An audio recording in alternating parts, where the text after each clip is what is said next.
You're watching CBS7 News at 9 on the CW and live on the CBS7 YouTube channel with Alexandra, Macia, and Tom Teeper-Teller. 1 of every 5 children in the Permian Basin experience daily food poverty. That means they may not eat a meal today or even eat tomorrow. The West Texas Food Bank volunteers drive as far as Brewster County and help feed people in almost 20 West Texas counties. Coming up in just a few minutes, we hear about how a recent donation is going to help the food bank transport food to those in need. Good evening and thanks for joining us for CBS7 News on the CW, and thanks for joining us live on the CBS7 YouTube. I'm Alexandra, Macia, and we start with breaking news for you. Odessa police have arrested Cannon Shorter for capital murder. Shorter has been wanted at large since the Carriage House apartment shooting back in June. Shorter was taken into custody without incident in the 500 block of Patterson. And presidential candidate and governor of Florida Ron DeSantis spent today in the Tall City. DeSantis spoke in front of hundreds of West Texans, and his message was simple: fueling American freedom. Ron DeSantis is currently the governor of Florida, and since entering the race has been an odds-on favorite to win the nomination for the Republican Party. This is DeSantis' second time in West Texas in the last 3 months, and this time he got a different taste of what West Texas is all about. Well, look, I've gotten to know a lot more about the industry, and I've gotten to know a lot of the folks, and I'm really impressed that this is one of the industrial jewels of America. DeSantis has made it clear that one of his biggest goals, if elected, is make the U.S. energy dominated on day one.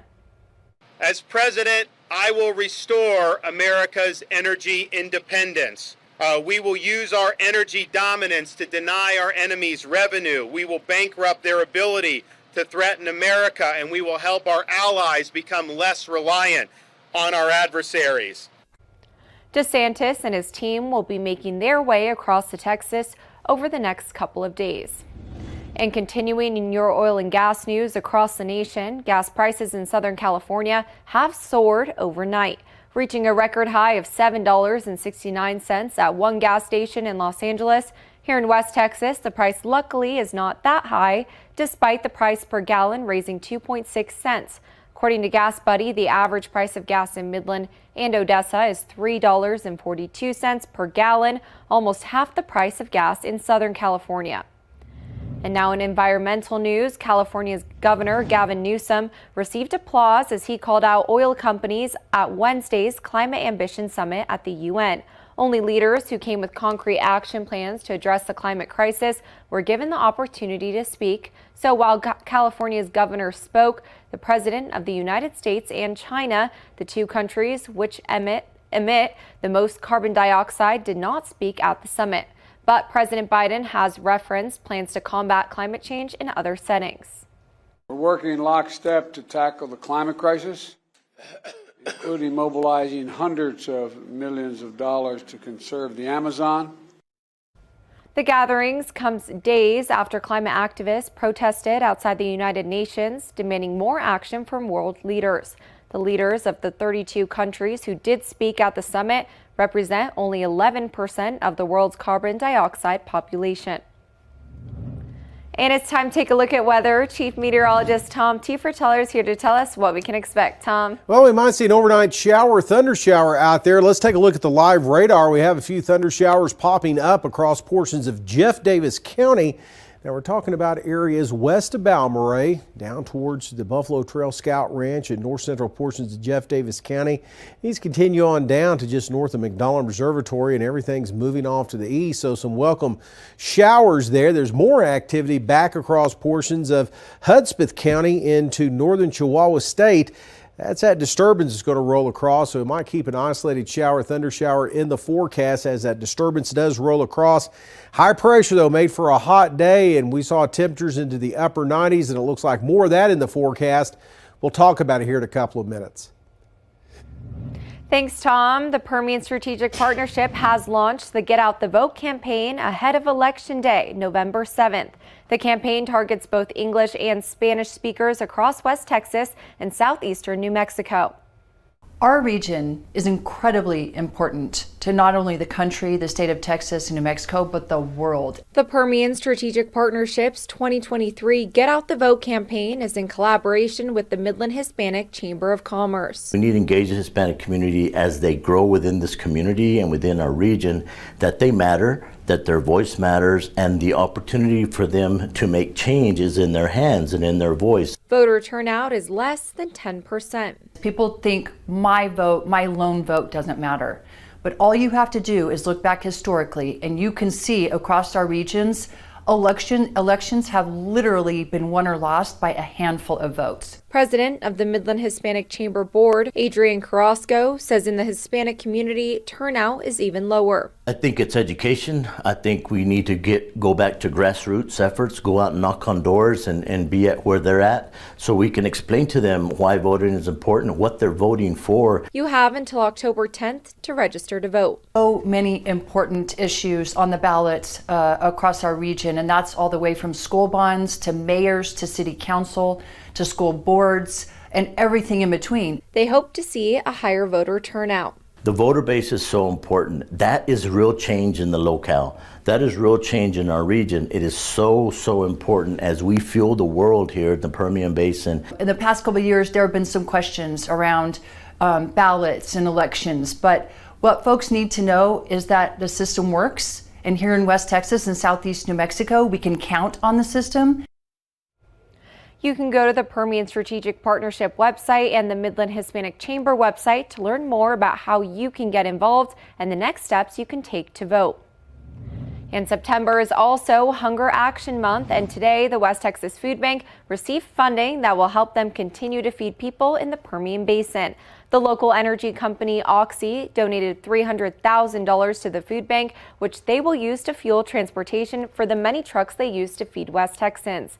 The money will be used for the next 3 years for the delivery of food in the area they serve. With the thousands of miles and 14 million pounds of food they serve every year, this donation helps them to go as far as Brewster County. This is the second time that Oxy donates a similar amount of money to the West Texas Food Bank to be able to continue to feed people. So us being able to have specialty vehicles, all different sizes of vehicles, all different kinds of things that are sponsored by Oxy to make sure that we can get into those areas to serve people in need is truly important. We provide stability to communities that sometimes don't have the most stability. The West Texas Food Bank uses 3 trucks that all have different purposes. One of those trucks was created to help in case of natural disasters. It runs on a generator, it has ham radio on it, it has a weather station that we can set up in rural communities that are affected by weather challenges, and we can get straight to those individuals without them having to try to get to a food bank or even one of their partner agencies. We can actually go to them during a disaster. The other 2 trucks are a produce truck and a box truck. And CBS7 is participating in Hunger Action Month with the Peanut Butter Brigade. You can join the brigade by grabbing a jar of peanut butter and donating to any of the locations on your screen. And Midland ISD's JROTC program has a new flight simulator for cadets to learn how to operate an airplane. The JROTC program was awarded a $10,000 grant from the Midland Education Foundation and used it to purchase new flight simulators, which are a critical tool for students hoping to become pilots. The simulators provide a hands-on experience for those wanting a career in the military or aviation industry. These are to get the basic fundamentals of like your controls and knowing your instruments and your gauges and knowing how to actually read them and identify them. The flight simulators engage the cadets by testing basic aerodynamics and navigation. It helps them for the aviation qualifying test, which is a requirement for the JROTC flight scholarship.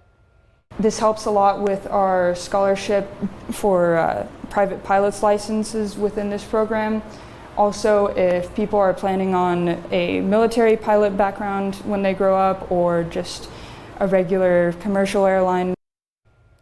The cadets believe the new state-of-the-art simulators will be a stepping stone in their careers. And now we have an update. In July, we told you that Midland ISD is offering training to certify bus drivers for the new school year. Now, in recent weeks, bus driver vacancies have decreased by nearly 50%. The district credits the increase in bus drivers to training entry-level drivers, increased starting pay, available stipends, and changes to a bi-monthly pay schedule.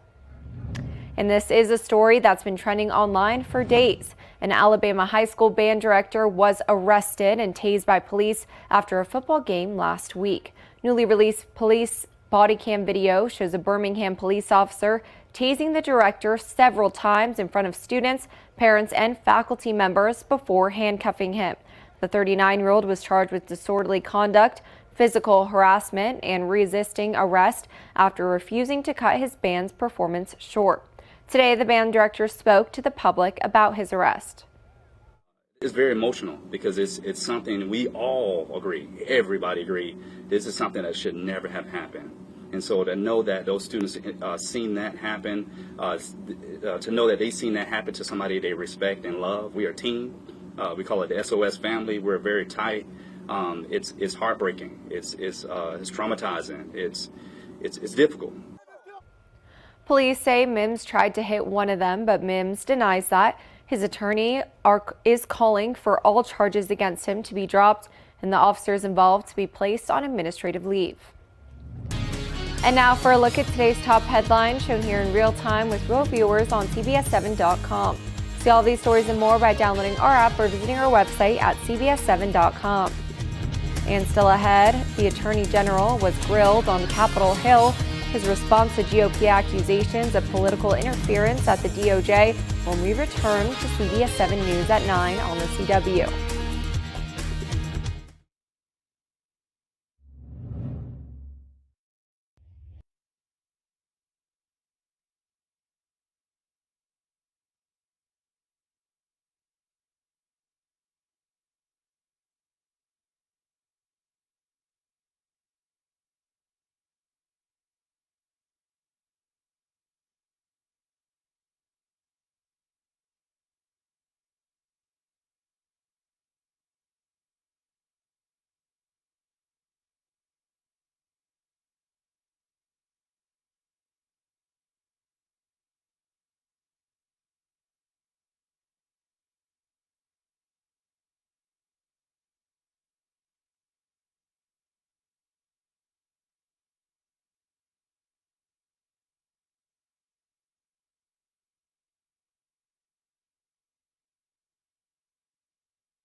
House Republicans called U.S. Attorney General Merrick Garland to Capitol Hill for an oversight hearing on the Department of Justice. But the hearing became a back and forth about GOP claims that the DOJ has become a tool of President Biden used to attack his political opponents. Natalie Brand has more details from Capitol Hill. The fix is in. Facing hours of GOP grilling and accusations by House Republicans that the Justice Department is being politically weaponized. There's one investigation protecting President Biden. There's another one attacking President Trump. Justice Department's got both sides of the equation covered. Attorney General Merrick Garland defended the work of the DOJ and its independence. Our job is not to take orders from the president, from Congress, or from anyone else about who or what to criminally investigate. Garland appeared before the House Judiciary Committee for the first time since the indictments of former President Trump. No one has told me to indict, and in this case, the decision to indict was made by the special counsel. and Hunter Biden. Prosecutors make appropriate determinations on their own. In this case, I left it to Mr. Weiss whether to bring charges or not. Garland referred lawmakers to David Weiss more than a dozen times. He's the special counsel overseeing Hunter Biden's case. Democrats, meanwhile, defended the DOJ's handling of the inquiry. Their attack on you is completely devoid of fact, of principle, but I appreciate you doing the right thing for the Department of Justice and, more importantly, the right thing for the American people. The House Judiciary Committee now wants to hear from special counsel David Weiss himself next month. Natalie Brand, CBS News, Capitol Hill. Garland's testimony comes just over a week after House Speaker Kevin McCarthy opened an impeachment inquiry into President Biden. It focuses on the Justice Department's handling of Hunter Biden's case. Well, we saw another scorcher of a day out there with temperatures into triple-digit territory for some locations. How long that's going to last? Well, we'll talk about that and rain chances coming up next.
Now, from the CBS7 First Alert Weather Center, here's Chief Meteorologist Tom Tiefertiller.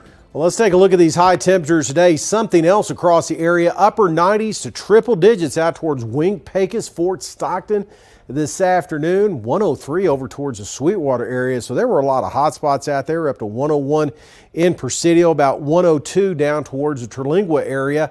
Now the live radar is showing that upper level disturbance starting to move in with some scattered showers, thunder showers. We'll zoom in once again on portions of Jeff Davis County into southern Reeves County near Balmorhea, Toyavale, back down State Highway 17 towards the Buffalo Trail Scout Ranch. We are looking at a few scattered showers, even some rumbles of thunder as we're occasionally seeing a lightning strike out there. There's more activity with the disturbance starting to move out of northern portions of Mexico into Hudspeth County. So areas from Van Horn, Valentine down towards Presidio, even Marfa could be looking at some overnight showers and thunderstorms out there, but expecting a lot of this to wind down as it does move in. Now we are seeing plenty of clouds associated with this, but a big area of high pressure down here across northeastern Mexico is continuing to control the weather across the state, keeping things hot. But here comes that disturbance moving up and over that ridge of high pressure. So again, that could put a shower or two in the forecast overnight tonight as it does move into far west Texas and then West Texas, Trans-Pecos Permian Basin into the early morning hours. Across the state of Texas, again, another hot one out there. The worst of it was along the Rio Grande this afternoon with Del Rio all the way up to 103 degrees. We'll zoom in now back towards West Texas on the Futurecast and show you isolated showers, thunder showers continuing into the early morning hours after about 2 o'clock or so, trying to move across the Permian Basin. So if you hear a little thunder overnight tonight, hear a shower pelting the roof, well, that's what's happening is this little disturbance is rolling across, but not everybody's going to get wet out of this. But again, if we see some rain, we will take it with some clearing on the way tomorrow. So for the rest of tonight, we'll keep a couple of clouds in the forecast, maybe a shower moving in. And then tomorrow, an isolated shower, thunder shower not out of the question across the northeast Permian Basin into parts of the mountain areas, but they'll be very isolated. And that's generally the nature of the rain we're going to see over the next couple of days as things remain hot for the start of the fall season coming up on Saturday. We'll see a weak front coming up on Sunday, and that's going to drop temperatures just a few degrees, make it a little more seasonable next week. Still ahead, there's an unfolding crisis at the southern border. Coming up next, we hear about the concerns from border officials.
Lack of housing and resources is creating strife in some communities due to a rise in the number of migrants crossing over U.S. borders. Yvonne Rodriguez reports on concerns from border officials. A surge in migrants crossing over the U.S. southern border causing concerns for communities across the nation. There were more than 8,000 apprehensions Monday, according to a Department of Homeland Security official. With shelters in El Paso, Texas at or over capacity, resources are being stretched. Things were slow 4 or 5 weeks ago, so their capacity was about 250 a day. Then they ramped up to 400, and now they're ramping up to 600. The rising number of migrants coming in causing tension in communities far from the southern border. On Staten Island, 10 people were taken into custody as protesters blocked a bus carrying migrants. New York City's mayor condemning their actions. I say to those who believe they're going to use violence by throwing bottles at police officers and migrants, we're not going to accept that. The surge in Arizona is causing long wait times at the border. The mayor of Nogales calling on Washington for help. My main concern is I hope Washington comes and visits us and looks at the real picture. Amid the uptick in arrivals, migrant families pose a unique set of challenges for officials. Last week, an independent court monitor found that in rare cases, children were temporarily separated from their parents while in processing centers. A Customs and Border Protection spokesperson maintains the agency prioritizes keeping families together. An official with the agency said sometimes separations are carried out amid overcrowding in the interest of safety. We want to treat everybody with dignity and respect and bring the folks in as we can. Ivan Rodriguez, CBS 7 First Alert News. Officials believe the recent surge might have been due to the weather. The heat of the summer months is starting to break, but they say some are looking across before the cold of winter sets in. Still ahead, lots of life moments are celebrated with photo shoots, engagements, graduation, and scoring your first touchdown. Coming up next, take a look at the photo shared by an NFL tight end after his first career touchdown.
Indianapolis Colts tight end Kylen Granson scored his first career touchdown in his 31st game on Sunday. Take a look at how he celebrated. Granson posted a series of pictures with his touchdown ball cradled in a towel alongside his partner, imitating a photo shoot for a newborn child.